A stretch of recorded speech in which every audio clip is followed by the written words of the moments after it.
अरे राम राम राम राम। कितनी जोर की बारिश हो रही है। 2 दिनों से यह बारिश तो रुकने का नाम ही नहीं ले रही है। मुझे लगता है अब जल्दी ही मेरी छत से पानी टपकने लगेगा।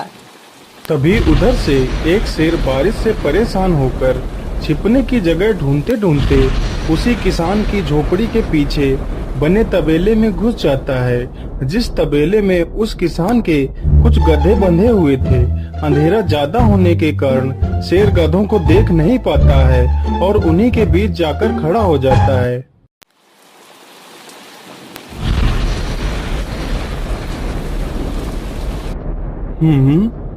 यहाँ से तो किसी मनुष्य की आवाज आ रही है।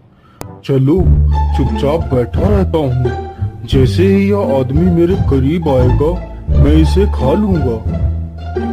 हाय हाय हाय, यह बारिश कब रुकेगी? ऊपर से यह टपका भी आ गया। अब मैं क्या करूं? इस टपके से कैसे बचूं? इतना तो डर मुझे शेर और बाघ से भी नहीं लगता है, जितना डर मुझे इस टपके से लगता है। अरे यह टपका कौन है? मुझे लगता है यह टपका तो मुझसे भी ज्यादा खतरनाक है। तभी तो यह आदमी शेर और बाघ से ज्यादा इस टपके से डर रहा है। चलो जल्दी से मैं यहाँ से निकल लेता हूँ, नहीं तो कहीं टपका ने मुझे देख लिया तो मेरी खैर नहीं। ओहो, अब मैं इस टपका से कैसे बचूं? चलो जल्दी से मैं अपनी मौसी के घर चला जाता हूँ।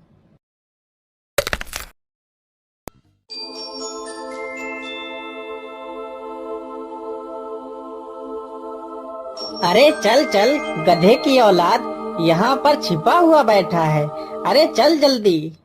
अरे ये क्या, जिसका डर था वही हुआ। यह टपका तो मुझ पर हावी हो गया।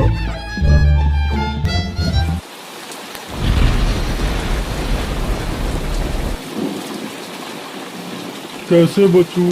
कैसे बचूं? इस टपका से मैं कैसे बचूं? हे भगवान मेरी सहायता करो, मुझे इस टपका से बचाओ। मैं आज के बाद किसी प्राणी को नहीं मारूंगा, मैं मांसाहार छोड़ के शाकाहारी बन जाऊंगा। भगवान मेरी रक्षा करो।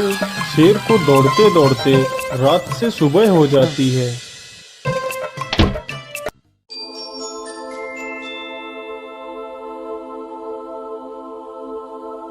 अरे देखो देखो, यह तो शेर की सवारी कर रहा है। अरे हाँ, सच में ये तो शेर की सवारी कर रहा है।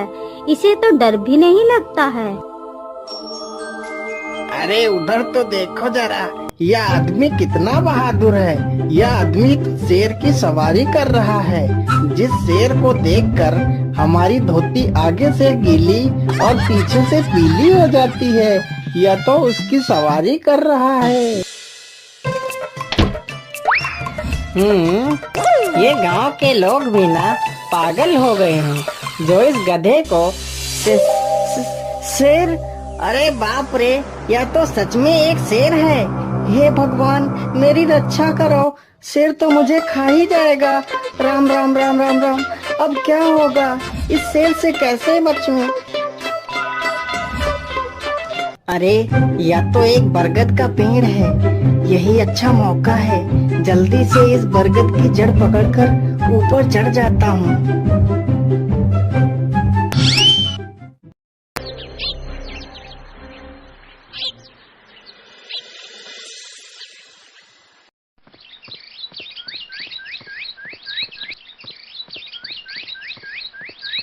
अरे शेर भैया, तुम इतनी जोर जोर से भागते हुए कहाँ जा रहे हो? आप तो बहुत डरे हुए लग रहे हो। आप तो जंगल के राजा हो, आपको किसका भय है? टपका, वो टपका मेरी जान के पीछे पड़ा है। अरे शेर भैया जरा मुझे बताओ, वो टपका है कहाँ? अरे भालू भैया, वो टपका मेरी पीठ से उतरकर उस बरगद के पेड़ पर चढ़ गया है। उसने मुझे रात भर खूब दौड़ाया है। वो तो भगवान का शुक्र है कि मैं जिंदा बच गया। चलो शेर भैया, मुझे उस टपके के पास ले चलो, जरा मैं भी तो देखूं आखिर ये टपका है कौन। अरे नहीं भालू भाई, बड़ी मुश्किल से तो मेरी जान बची है। मैं अपनी जान फिर जोखिम में नहीं डालूंगा। तुम्हें जाना है तो जाओ। अच्छा अच्छा, ठीक है शेर भाई, तुम यहीं रुको। मैं अभी बरगद के पेड़ पर देखकर आता हूँ। आखिर ये टपका है कौन? जाओ जाओ बच्चू, जब वो टपका तुम्हारे ऊपर हावी होगा तो पता चलेगा। अरे कहाँ है यह टपका जिसने राजा जी की हवा टाइट कर दी? चलो इस पेड़ पर चढ़कर देखता हूँ। अरे बाप रे बाप, शेर क्या अकेला कम था, जो ये भालू भी आ गया। मुझे लगता है कि आज मेरी मौत निश्चित है। भालू पेड़ पर उल्टा होकर चढ़ने लगता है। तभी किसान और तेज से कांपने लगता है।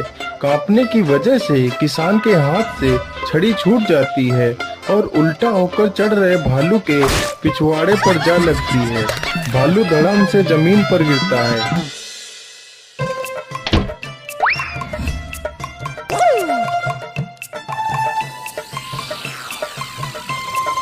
मुझे लगता है अब शेर और भालू दोनों भाग गए हैं। चलो अब जल्दी से यहाँ से निकल लेता हूँ। सारे राज्य में यह बात फैल गई कि हरिया किसान बहुत ही बहादुर है और वह शेर की सवारी कर लेता है। धीरे धीरे यह बात राजा तक पहुँच गई।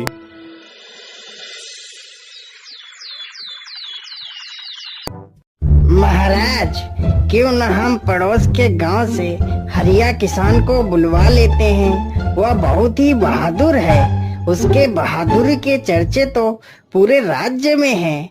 मुझे पूरा विश्वास है वह इस काम को जरूर कर सकता है। वह इस दुष्ट शेर को जरूर पकड़ लेगा। सैनिकों, हरिया किसान को आदर पूर्वक हमारे दरबार में पेश किया जाए। महाराज, आपने हमें याद किया। बताइए क्या बात है। मालिक, हमसे कोई भूल हो गई क्या मालिक? नहीं नहीं हरिया, तुमसे कोई गलती नहीं हुई है। यह कुछ लोग पड़ोस के गांव से आए हैं। इनका कहना है कि इनके गांव में कोई दुष्ट शेर आ गया है जो इनके पशुओं को उठाकर ले जाता है और उन्हें मारकर खा जाता है। हमने तुम्हारी बहादुरी के बहुत सारे किस्से सुने हैं।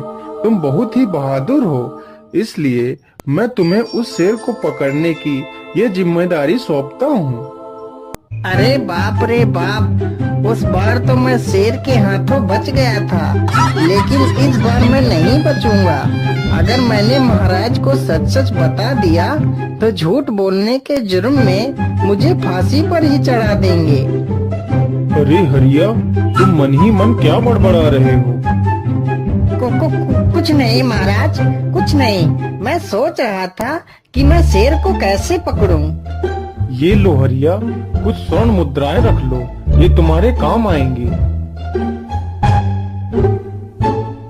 क्या करूं, कैसे पकड़ूं उस शेर को? ये महाराज ने भी मुझे कैसी दुविधा में डाल दिया है। क्या करूं, क्या करूं? हाँ, मिल गया। फिर हरिया बाजार से एक रस्सी और एक जाल तथा एक बकरी खरीद कर लाता है। चलो जल्दी से, मैं यहाँ पर एक गड्ढा खोद देता हूँ।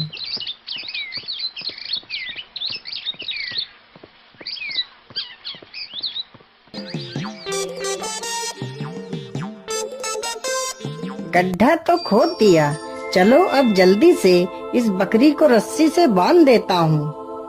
हरिया ने बकरी को रस्सी से बांधकर गड्ढे में खड़ा कर दिया और जाल को लेकर पेड़ की डाल पर बैठ जाता है। थोड़ी ही देर बाद जब बकरी को भूख लगती है तो वह चिल्लाने लगती है। अरे, यह तो बकरी के चिल्लाने की आवाज है, लेकिन यह आवाज आ कहां से रही है? आसपास तो कोई नहीं दिख रहा है। मुझे लगता है यह आवाज उस पेड़ के पास से आ रही है। चलो चलकर देखता हूँ।